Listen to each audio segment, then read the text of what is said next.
اب روزانہ کے جو معمولات ہیں، آپ کی روزانہ کی جو ریاضتیں ہیں، اس میں اگر آپ نے 3 دن ناغا کر دیا مسلسل،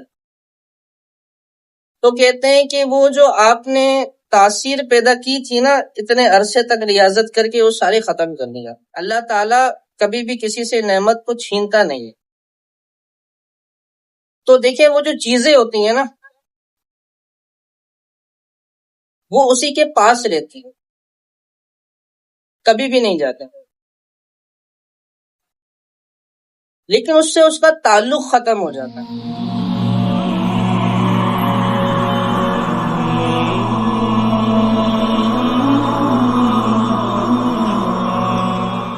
السلام علیکم ورحمۃ اللہ وبرکاتہ۔ حضرت میرا سوال یہ ہے کہ جیسے عیادت کرنے والے افراد بھی ہوتے ہیں جنہوں نے وظائف کیے ہوتے ہیں، اب اگر کسی سبب کی بنا پر ان کا وظیفہ چھوٹ جائے یا گیپ آ جائے، تو اب جب وہ دوبارہ سے اپنے وظائف کو شروع کریں گے تو جو ان کے پاس ان کے قابل موکلات کی چیزیں ہوتی ہیں جو کام کر رہی ہوتی ہیں، تو وہ کیا اس سے نوٹ پر آ جاتی ہیں؟ وہ تو گیپ ہوتا ہے تو ان گیپ کے دنوں میں وہ چیزیں کہاں پر چلی جاتی ہیں؟ السلام علیکم۔ دیکھیں، اس میں جو ہے نا، ایک تو یہ ہے کہ کوئی چلہ کشی کر رہا تھا، باقاعدہ دعوت میں دیتا ہے، یعنی ابتدا تھی یہ اس میں اگر اس نے گیپ کر دیا تو عمل کو ضائع کر دیا، اس یعنی کچھ بھی نہیں ملا، بھلے وہ اس نے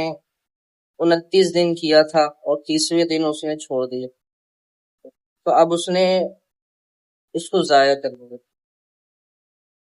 اگر کوئی واقعی عذر ہے نا، تو اسی وقت وہ عذر جو زکوٰۃ ادا کروا رہا ہے یا دعوت ادا کروا رہا ہے اس سے عرض کریں کہ یہ عذر ہے۔ اگر اس نے مناسب سمجھا اور اس نے بول دیا کہ ٹھیک ہے، تو پھر دن نہیں ضائع ہو۔ اگر اس کو وہ عذر نہیں سمجھ آیا تو پھر وہ ضائع ہو گئے۔ ایک تو یہ بات ہے، تو اس میں تو موقلات وغیرہ کوئی پڑھائی کی وہ چیزیں وغیرہ ہے ہی نہیں۔ دوسرا یہ ہے کہ زکوٰۃ وغیرہ سب ادا کر لی، اب روزانہ کے جو معمولات ہیں، آپ کی روزانہ کی جو ریاضتیں ہیں، اس میں اگر آپ نے 3 دن ناغا کر دیا مسلسل،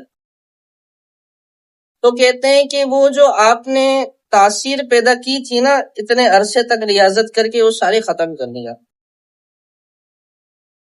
سب ضائع کر دیا۔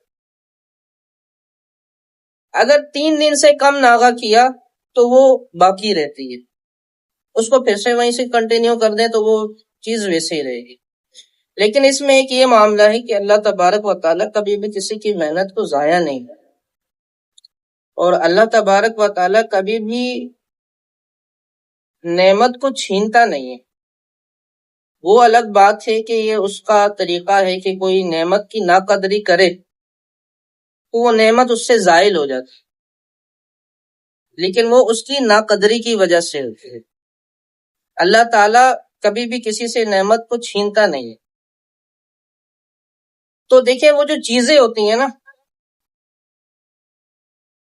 وہ اسی کے پاس رہتی ہیں، کبھی بھی نہیں جاتے،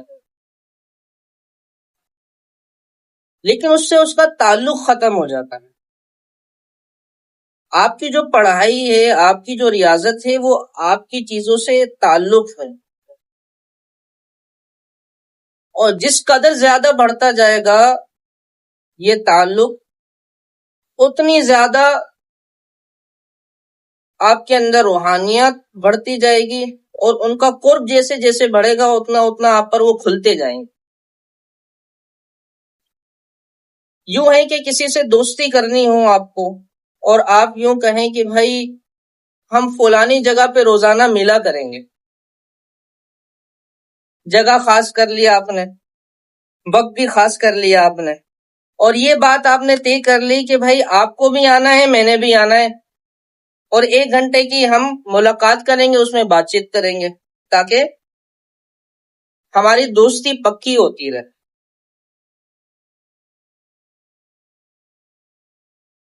اب جو سامنے والا ہے نا وہ پہلے ہی تھوڑا سا جو ہے خود کو راز رکھنے والا ہے، شرمیلا ہے، پہلے آپ نے اس کو راضی اتنی مشکل سے کیا ہے آنے کے لیے، اب آپ 10 دن گئے اس سے ملنے کے لیے، وہ بھی آیا،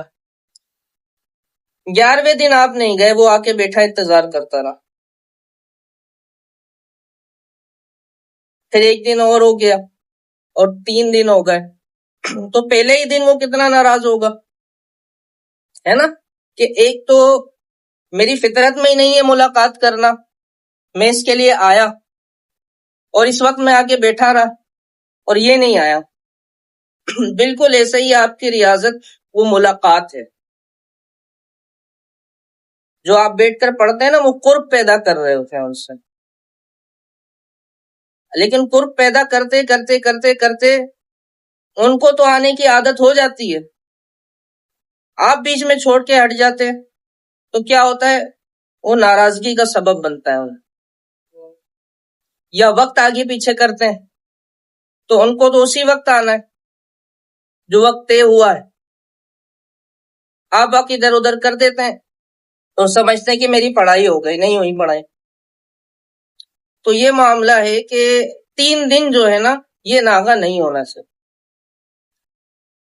پھر اس کے بعد اگر ناغہ ہو گیا اور کوئی پڑھائی شروع کرتا ہے تو تھوڑا سا وقت لگتا ہے، تقریباً 11 سے 12 دن لگتے ہیں، اگر مسلسل ریاضت کر لے تو اللہ تبارک و تعالیٰ اپنے فضل سے پرانی والی روحانیات بھی دے دیتا ہے اور پھر اس میں ترقی کا سلسلہ شروع ہو جاتا ہے۔ تو کوشش کرنی چاہیے کہ ہم اپنی ریاضتوں وغیرہ میں ناغہ نہ کریں، ٹھیک ہے۔